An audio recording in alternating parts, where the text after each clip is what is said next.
Shalom, and welcome back to Bnei Noach Academy, Thoughts on Life.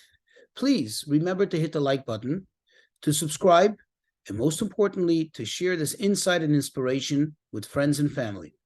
So when you look at the book of Genesis, chapter 12, right in the beginning, God instructs Avrohom, that is the father of the Jewish people, to travel, to quote, to the land that I will show you. And now it describes, if you look in verse 6, it says, Avram passed through the land, and as far as the city of Shechem, till Elon Moreh, and then it concludes telling us that the Canaanites were then in the land. What exactly does this mean?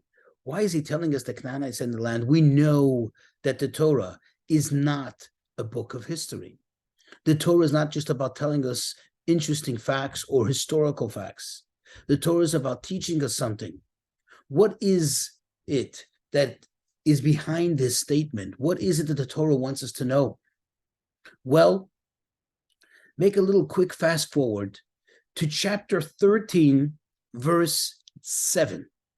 Over there it describes that there was a quarrel between the shepherds of Avrohom and the shepherds of his nephew Lot, who was traveling with him and settled with him. What was the argument about? What was the quarreling about? And this led to Lot separating from him. Avram says in the next verse, he says, I'm sorry, we can no longer remain together. So the verse tells us what the point of contention was. It says, and the Canaanite and the Perizi was then living in the land. You see, Lot, being the nephew of Abraham, was privy to the interactions that Abram had with Hashem, with God. He knew about this promise that God gave him. Quote, this land which you are on is going to be to you and to your descendants. Well, at the time, Abram had no children to speak of, not even Ishmael. And therefore, it seemed quite obvious to Lot that he would be the rightful heir as the nephew and confidant of Abraham. He would be the rightful heir to Avram's estate, including all the promises that God gave him. Thus, he felt a right, and especially his shepherds felt it their right to start to take advantage of it. And the Torah says to us, no, they were wrong. Because at the time, the Canaanites and the Perizzites were living in the land. In other words, God had promised it to him, but the time had not yet come, and therefore it was not yet theirs. Taking from anyone's land or taking over any land at the time was absolute thievery, absolutely wrong. And that's where Abraham said to him, I'm sorry, I love you, but you got to go, because this is not yet your land. This is not yet my land. I have no doubt in God's promise. I know this will be my land because God owns the world. God is telling me that he will share this with my descendants. This will become their inheritance. But at the moment, it's not ours. Now, why is this important, especially with considering what's going on in world events, and most specifically in the Middle East? This argument that the Jews came and stole the Holy Land, they didn't steal anything. There's no one to steal it from. It belongs to them.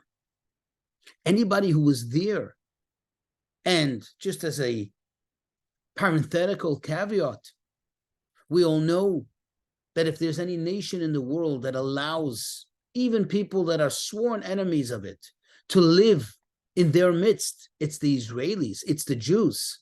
Perhaps maybe some could argue even naively, allowing others who are staunch enemies of their existence to live amongst them.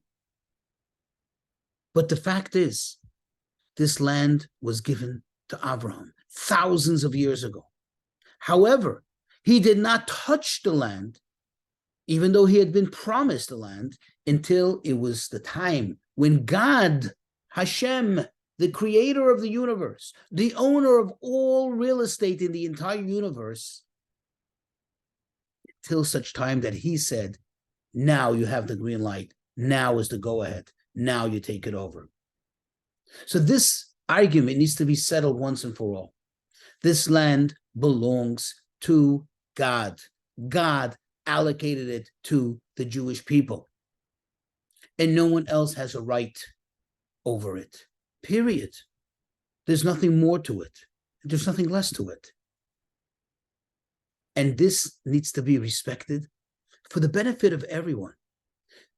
Even on a practical, if I would say more practical, realistic, so to speak, modern reason, if I needed one, the Israelis are the only people that preserve and see to it that there is safety for all peoples in their land, regardless of their persuasion, regardless of their religion, whether it's Jews, Christians, Muslims.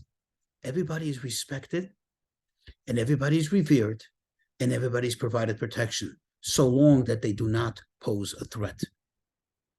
So if there's anyone in the world, whether you like Jews or not, whether you agree with the Torah or not, but from a practical standpoint, anyone in the world that wishes to see a true democracy and a true benevolent government that cares for all citizens, not only, quote, its own, then they should be supporting the validity of the Jewish people living in Israel.